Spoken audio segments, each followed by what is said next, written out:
Heavy duty bench vice professional ക്വാളിറ്റിയാണ്. ഇത് rear ജോ moving ആണ്. അതായത് ഇതിൻ്റെ ബാക്ക് ജോ ആണ് മൂവ് ചെയ്യുക. നമ്മുടെ സാധാരണ വൈസിൻ്റെയൊക്കെ ഫ്രണ്ട് ജോ ആണ് മൂവ് ചെയ്യുന്നത്.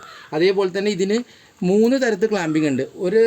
ഇവിടെ ഒരു ബോൾട്ട്, അതിൻ്റെ ഇപ്പുറത്തെ സൈഡിൽ ബോൾട്ട്, കൂടാതെ ബാക്കിലും ഒരു ബോൾട്ടിംഗ് ഉണ്ട്. അപ്പം 3 സ്ഥലത്ത് ഇതിന് ബോൾട്ടിങ് വരുന്നുണ്ട്.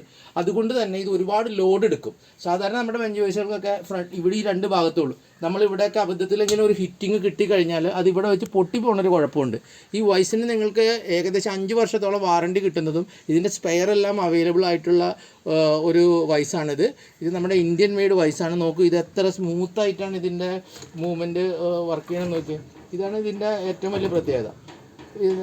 ഇതിൻ്റെ ജോസിനും പ്രത്യേകതയുണ്ട്. ഈ റീപ്ലേസബിൾ ജോസ് ആണ്. അത് കൂടാതെ മറ്റുള്ളതിൽ നിന്ന് വ്യത്യസ്തമായിട്ട് ഇവിടെ ഗ്രൂസ് കണ്ടു. ഇതിനൊക്കെ ഗ്രൂസ് ഇട്ടിട്ടുണ്ട്. എന്താണ് ഗ്രൂസ് എന്ന് വെച്ചാൽ നമ്മൾ ഡ്രിൽ ബിറ്റോ അങ്ങനെയുള്ള എന്തെങ്കിലും ഒരു ഐറ്റം, സിലിണ്ടറിക്കൽ ഷേപ്പുള്ള ഐറ്റം നമ്മൾ ഇങ്ങനത്തെ സ്ഥലത്ത് പിടിപ്പിക്കുമ്പോൾ ഗ്രിപ്പ് കിട്ടാതെ വളഞ്ഞു പോകാറുണ്ട്. പക്ഷേ ഇതിൽ അങ്ങനത്തെ ഒരു സാധ്യതയില്ല. ഈ ഗ്രൂവിലോ നമുക്ക് ഹൊറിസോണ്ടൽ മോഡലിലോ വെർട്ടിക്കൽ മോഡലിലോ ഒക്കെ ചെറിയ ഐറ്റംസ് ഗ്രിപ്പ് ചെയ്യാനുള്ളൊരു സൗകര്യം ഇതിനുണ്ട്.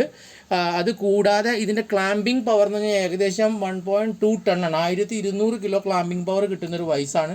വളരെ ഹെവിയാണ്. ഏകദേശം 30 കിലോളം ഇതിന് കനം തന്നെ വരുന്നുണ്ട്. പിന്നെ ഇതിൻ്റെ മൂവിങ് പാർട്സിൽ ഇതിലെല്ലാം തന്നെ നമുക്ക് ഇതിൻ്റെ സ്പെയേഴ്സ് എല്ലാം നമുക്ക് അവൈലബിൾ ആയിട്ടുള്ള വൈസാണ്. സാധാരണ വൈസിനേക്കാളും വളരെ കോസ്റ്റ്ലി ആയിട്ടുള്ള വൈസാണെങ്കിൽ പോലും നമ്മുടെ വർക്ക്ഷോപ്പിലേക്ക് ഒരു 1 ടൈം ഇൻവെസ്റ്റ്മെൻറ്റ് എന്ന നിലയ്ക്ക് വയ്ക്കുമ്പോൾ വൈസായിട്ട് ബന്ധപ്പെട്ട് യാതൊരുവിധ തലവേദനയും നിങ്ങൾക്ക് ഉണ്ടാകില്ല എന്ന് കമ്പനി ഉറപ്പ് തരുന്നുണ്ട്.